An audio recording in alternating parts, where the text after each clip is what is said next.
ആശാരിപ്പണി അറിയാലോ. കയ്യിൽ അടി വീഴണ്ട.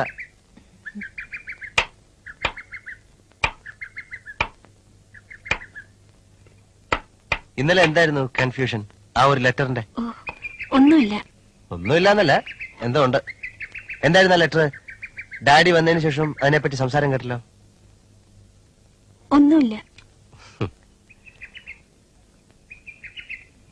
സോഫിയ ഏത് ക്ലാസ് വരെ പഠിച്ചു? 10 വരെ. 10 വരെ പഠിച്ചുള്ളൂ? അതെന്ത് പറ്റി? തോറ്റുപോയോ? ഇല്ല, ക്ലാസ്സും ഉണ്ടായിരുന്നു. പിന്നെ പഠിച്ചില്ല, പഠിപ്പിച്ചില്ല. പക്ഷെ എലിസബത്തിനെ പഠിപ്പിക്കുന്നുണ്ടല്ലോ. സോഫിയക്ക് എപ്പോഴും എന്തെങ്കിലും പണിയല്ലേ? എന്റെ സ്വഭാവം ഏതാണ്ട് ഇത് തന്നെ. വെറുതെ ഇരിക്കാൻ വലിയ പ്രയാസമാണ്. റീതാമാവി പറയാറുണ്ട്. ഓ, അപ്പൊ സോഫിയ എടുത്തുണ്ടോ മോനെ പറ്റിയുള്ള വധം? മമ്മ പറയുന്നേ പാതിയേ നേരുള്ളൂ, ബാക്കി മുഴുവൻ നുണയാ.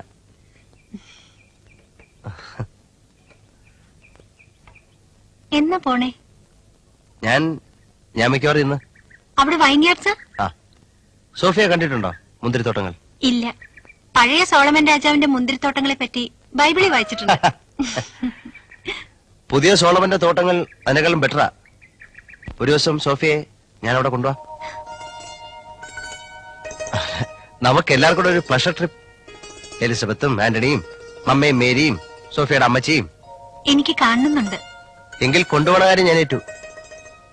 ശലമോന്റെ സോങ് ഓഫ് സോങ്സിൽ പറയുന്ന പോലെ നമുക്ക് ഗ്രാമങ്ങളിൽ ചെന്ന് രാപ്പാർക്കാം.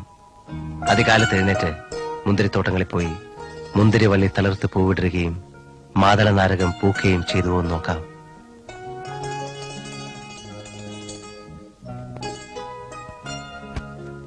അതിന്റെ അടുത്ത ലൈൻ എന്താണെന്നറിയാം? അല്ലേ? വേണ്ട, പറയൂ.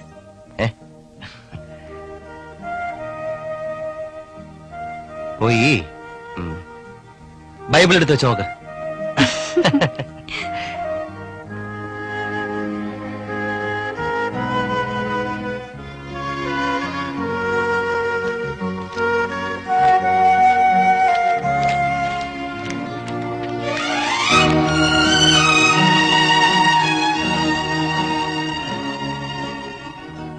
നമുക്ക് ഗ്രാമങ്ങളിൽ ചെന്ന് രാപ്പാർക്കാം. അതികാലത്ത് എഴുന്നേറ്റ് മുന്തിരിത്തോട്ടങ്ങളിൽ പോയി മുന്തിരിവള്ളി തളിർത്ത് പൂവിടരുകയും മാതള നാരകം പൂക്കുകയും ചെയ്തു എന്ന് നോക്കാം. അവിടെ വെച്ച് ഞാൻ നിനക്കെന്റെ പ്രേമം തരും. അവിടെ വെച്ച് ഞാൻ നിനക്കെന്റെ പ്രേമം തരും.